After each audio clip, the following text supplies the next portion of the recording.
confidence we're going to have. You shouldn't be playing if you're not confident that you can compete at this level.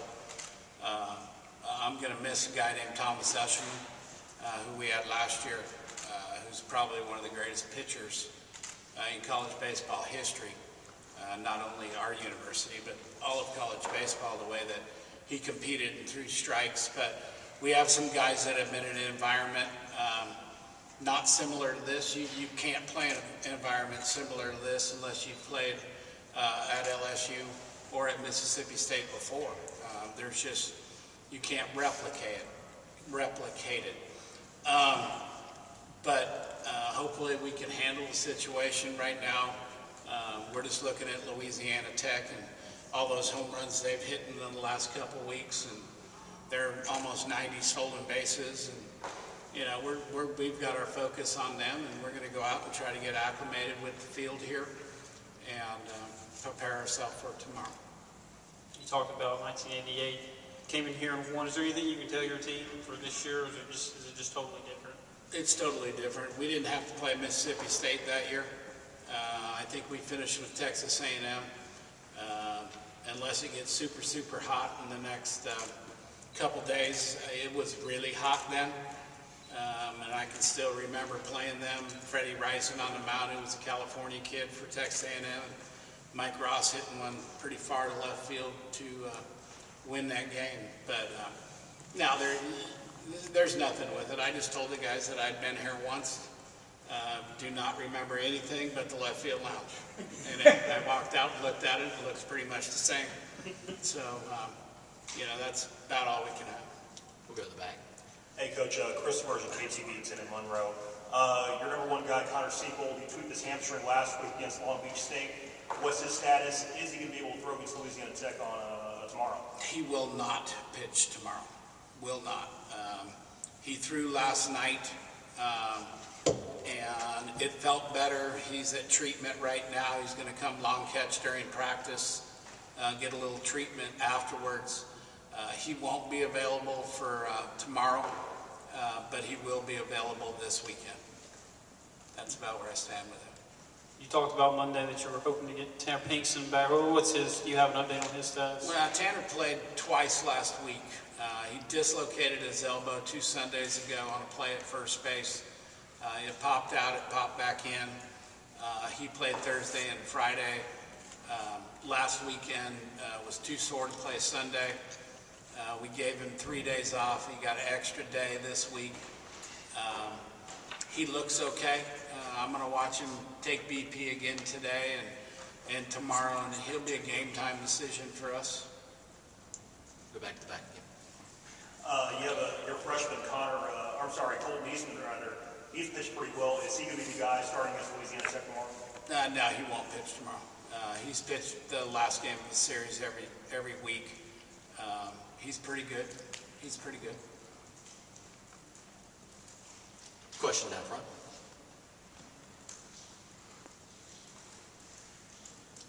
Coach, Danny Smith, Strawful Daily News. Just talk about Dalton and your offensive lineup with his batting average and what he's meant to your offense. Dalton's had a good year for us. It's important to be able to have seniors that have experienced things. And Dalton and Josh Vargas, Tanner Pinkston are all seniors, Jared Bravo, who have at least played in an environment as close to this as we can have. And he's been just Mr. Consistency. I think he started 55 and 56 games. I didn't play him game 2 against Stanford. They threw a left-hander, and I didn't play him.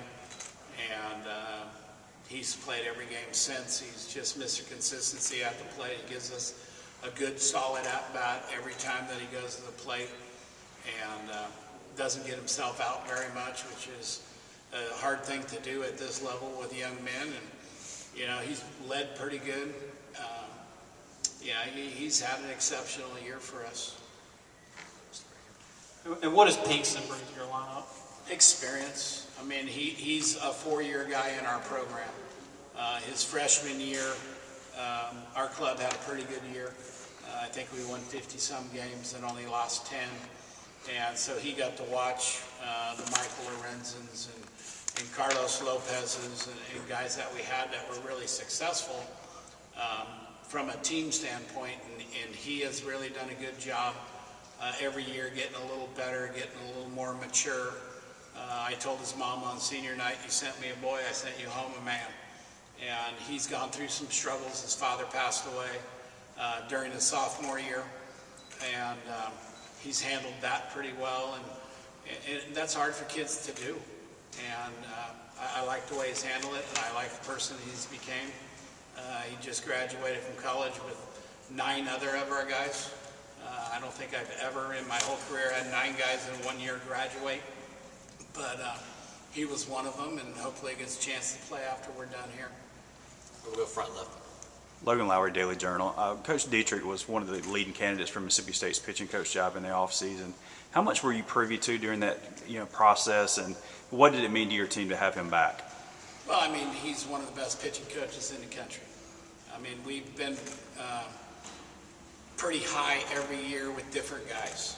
It's not like we've had the same guys now. He had Eshelman and a kid named Garza for 3 years, but he turned Peitzmeyer into an All-American walk-on kid out of Omaha, Nebraska. And this year, losing Eshelman and Garza, nobody thought we'd be able to pitch. I mean, that's 2 big guys that have started from 3 years on Friday and Saturday night. And John Gavin has stepped in to do what he does, and Seabold stepped in, and the bullpen's been pretty good with Segerstad and Prohoff and Hawken and Chambers, and it's just, we developed a pitching staff, and we have a philosophy that we go by, and the guys buy into what he teaches them. And, it's been good for us, but, like I told him, I understand the SEC is great. They have 1 million teams in the tournament, 1 million teams hosting, but we're not chicken liver. We're actually pretty good too. And we've accomplished some pretty good things at our university, 25 consecutive regionals, 4 national championships. I think we're one of, us and Pepperdine are the only 2 schools that do not play football that have won national championships. And we operate on a $9 million budget as an athletic department. So even though we're not as big and mighty, we do pretty good at what we do, and we stride ourselves on our pitching. And our pitching's been solid so far. We'll go to the back and then we'll come down. With you guys leading the nation in overall team ERA, have you guys noticed how hot Louisiana Tech has been? And are you guys worried that, some of these hitters who have been really hot can find some mistake pitches and hit them out of the ballpark? On fire. I have watched a lot of tape on them. They're on fire. That's why I haven't made a decision yet on who we're going to start tomorrow. We have a left-hander, we have a right-hander, and just kind of trying to watch and see the tournament that they played in. They hit a lot of home runs, but I don't know this yard well enough until we practice in it to get a feel for it, how this yard plays. And that'll make a decision on who we pitch. They hit left-handers, they hit everything. And, I saw the kid from Rice pitch against them who has a really good arm. He's going to be a first-round draft pick, and they just whacked him. Then I saw a left-hander that they faced, and they just whacked him. So, they're whacking everybody, and right now that's our concern with what we're going to do. They've got a lot of stolen bases. I mean, they got an aggressive style, and we're not looking past Louisiana Tech. We're looking at tomorrow at 6:30 at Louisiana Tech, and all of our preparation is for that. For right to be in. You talk about winning national championships. Obviously, Fullerton has been really good in baseball. Why do you think they've been so good in baseball? Is it just geography, or what do you think it is? I don't know. I mean, it's probably a persona that the players have to live by. Here you have to live under Coach Polk. At Cal State Fullerton, you have to live under Augie Garrido, who had an extremely successful career at a couple different places. And then you have George Horton after that, who, gosh, I don't know how many times we played in the College World Series when George was the head coach, but it was a lot. When my kids were young and we didn't get out of a regional or a super regional, they thought that we didn't get to go on vacation because they thought vacation was Omaha. And, so I thought Augie laid the foundation. I think George started building more bricks on it. And Dave took over after that, and he took them to Omaha. And, you don't get to play for a national championship unless you win a regional, unless you win a super regional, and then you have the opportunity to compete for a national championship. And that's all you can ask your guys to do. And then when you get there, some luck falls in, most of the time for some people. So I can't tell you why. There's no formula to it. Everybody can think we have this great formula. It's the players and it's what they think. I mean, if you saw Louisville play last year, you're seeing the same team this year, the same exact team. Those dudes were good, and they could hit, they could run, they could pitch. They had it all. They just didn't finish out a full game. They can say we got lucky, but do you create your own luck? And that's how I think the game goes, by how hard you work and prepare for games. All right, we'll stay right here in the front. Eric McConnell from the Clarion Ledger. You talked about the one thing you remember is the left field lounge in 98. What kind of memories come to mind when you think about that trip to the left field lounge? Dude, they'd feed you, they'd do everything you want. They only hate you for 9 innings, okay, while you're on the field if you're against them. And we didn't play them. I've been to Baton Rouge a few times and played in regionals, and they only hate you while you're playing. After the game, they're as hospitable gets. And I told my guys that. You're going to get to experience something that you'll never know what it's like, because unless we go to a regional at LSU, we're not going to play at LSU. And, there's no different. They can talk about the box and talk about this and that, and it's pretty cool. But it's no different. This is the same exact environment. And, they're going to get hated while they're on the field. I've warned my left fielder, center fielder, and right fielder. I won't bring up Joey Bell in 1980, or I think Joey Bell was 92 when he chased somebody over the fence. I think he did that. You guys would know that better than I. Huh? 87. 87. Yeah, in the SEC regional. But, you're going to be able to have to handle some bullets, man. And you're going to have to tune some things out. That's just, it's part of competitive athletics. And you're going to get to competitive athletics like you ain't seen it. All right, Ben, then we'll go to the back. You mentioned Augie Burrito. What do you think he's kind of meant to college baseball, and what do you kind of make of the situation there in Texas? He's up there. He has more wins and this and that, but I don't think he's any different than Ron Polk or Bob Bennett, Rod Dato, Jim Brock. There's a whole bunch of them. Ron Frazier, I can't name them all. But they're all the same. They're icons. The loss of him to the game had to eventually happen. But I'm sorry to see him finish. I haven't talked to him yet. I haven't called him yet. He sent me a text, but I'm letting the dust settle a little bit. I'll see him in the summer when he comes down. He has a little different place. He has a place in Newport Beach, which is a nice place. And I'll go down and see him when he gets there. But he's still in the game. He's still involved with the University of Texas. I think it was a good way for him to go out. It would have been much better if they would have got to participate in the postseason, but unfortunately they did not. Really the only one left is Jim Morris, I think. I'm not sure on that, but from when I started coaching, Coach Polk, who I make sure every time that I go to a convention or somewhere, I make sure I see Coach Polk so I can shake his hand again, because he's always treated everybody the same, no matter who you are or where you coach or what you are, an assistant, somebody. He's always been as gracious as ever to me.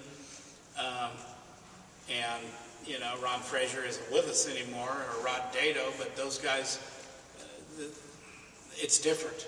Let's just put it that way. It's different. We have the new era, and I don't have a problem with any of the guys that I coach with or against, but it's not like those guys. I mean, that was crazy. And they put college baseball to where it's at today. All right, we'll go to the back. Coach, this is the first time since '94 where no regional has been held in California. A, is it bothersome to you? And B, does it get in the players and other coaches' heads? No, we should have won more games. I mean, that's the bottom line of it. We should have won more games. There's some sad people out there, and, you know, I think we killed ourselves the second to last week, losing 2 out of 3 to Hawaii and then getting beat by SC.